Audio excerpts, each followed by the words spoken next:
Willkommen zu dieser technischen Anleitung zum Silbercrest SKMC 1200. Wir sind Kelatos Informática, Spezialisten für technische Reparaturen.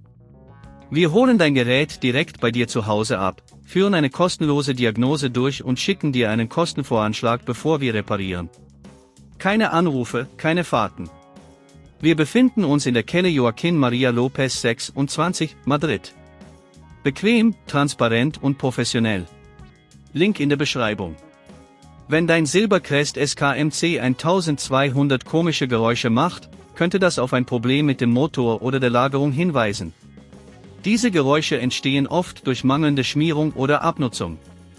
Wenn du das Problem nicht rechtzeitig behebst, kann es zu ernsthaften Schäden am Gerät kommen, was die Reparatur komplizierter und teurer macht. Für diese Reparatur benötigst du einen Kreuzschlitzschraubendreher, etwas Schmiermittel, einen Pinsel für die Schmierung und eventuell einen neuen Motor, falls der alte nicht mehr repariert werden kann. Zuerst musst du das Gerät vorsichtig öffnen. Achte darauf, alle Schrauben zu entfernen und die Abdeckung sanft abzuheben, um die inneren Komponenten nicht zu beschädigen. Nun suchst du nach dem Motor, der in der Regel in der Nähe der Geräuschquelle zu finden ist. Wenn du den Motor gefunden hast, überprüfe die Lager und sieh nach, ob diese trocken oder abgenutzt sind. Um den Motor zu entfernen, schraube ihn vorsichtig ab. Achte darauf, die richtigen Schrauben zu verwenden und die Schraubenkraft nicht zu übertreiben, um das Gehäuse nicht zu beschädigen. Trenne die Kabel vorsichtig ab, um Kurzschlüsse zu vermeiden. Wenn dir das an dieser Stelle zu kompliziert wird, denk daran, dass wir bei Kelatos dein Gerät zu Hause abholen und es dir repariert zurückschicken.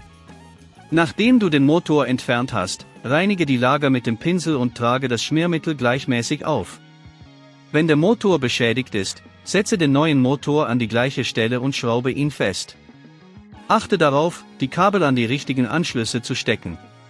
Wenn du alles wieder zusammengebaut hast, prüfe, ob das Gerät einwandfrei funktioniert und keine Geräusche mehr macht.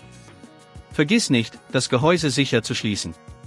Um zu verhindern, dass dein Silbercrest SKMC 1200 in Zukunft erneut komische Geräusche macht, achte darauf, es regelmäßig zu reinigen und gegebenenfalls zu schmieren. Eine gute Wartung kann viele Probleme von vornherein vermeiden. Wenn du kein Risiko eingehen willst, bei Kelatos holen wir dein Gerät ab, reparieren es und liefern es dir nach Hause, in der ganzen Schweiz. Link in der Beschreibung.